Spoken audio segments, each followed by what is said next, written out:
大家好，我是幸福的眼泪，好久没做汉堡了，昨天又做了汉堡胚，给大家分享一个很简单的通用汉堡配方。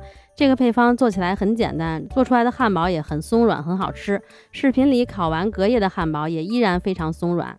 做法我就不跟你们详细介绍了吧，因为做面包的流程都是一样的，汉堡做起来没什么特别的。有几点要特别注意的，一个是面一定要揉到位，揉到这样子9到10分筋就可以了，面温不要超过28度，温度太高会影响最后成品的口感。一发温度也别超过28度，发到位别发过了。如果放烤箱或者发酵箱发酵，一定要预热到温度再放进去，千万不要不预热。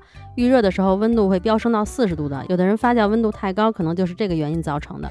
圆形面团整形就是松弛后拍扁，对折再拍扁，对折滚圆就好了。这种圆形面团制作还有一个注意点，就是整形之前一定要松弛到位，松弛不够，最后烤出来的面团底部侧面会开裂。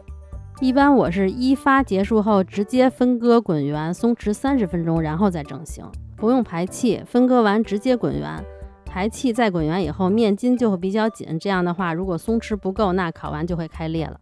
最后的烘烤温度就是放在烤箱的中下层，上火210度，下火180度，烤12分钟。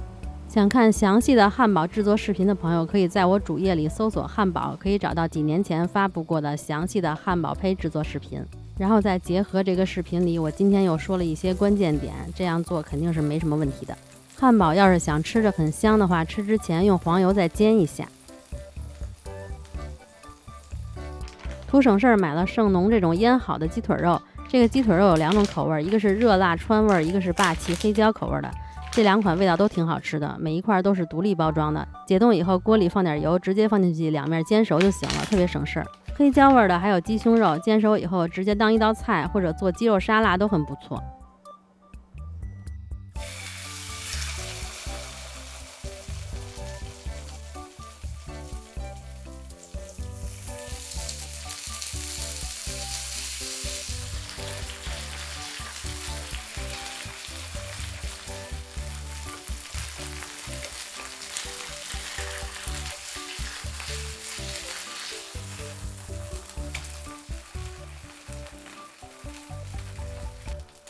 用筷子在最后的地方能轻松插透就说明熟了。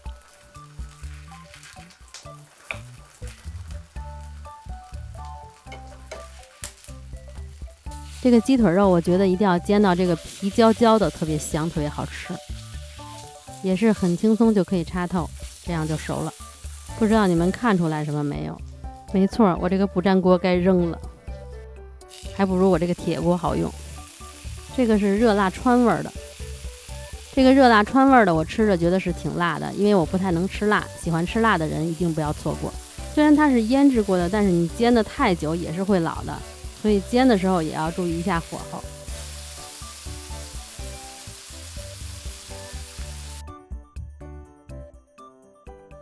鸡肉煎熟，剩下的就是最后的组装啦。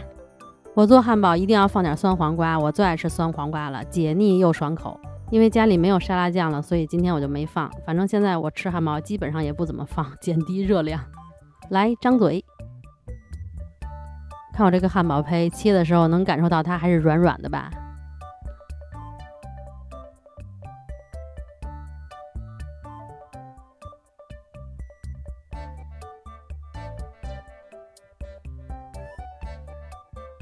鸡腿肉吃起来还是很嫩的，口感很好。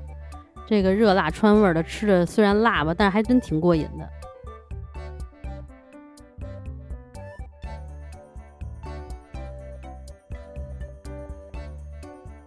这个鸡胸肉煎熟以后吃着也不老，挺嫩的，很好吃。早上我就煎一片这个鸡胸肉，再配点蔬菜沙拉和煮鸡蛋，吃着没负担，高饱腹。感兴趣的话你们也试试吧。今天就到这里啦，我们下个视频再见啦，拜拜。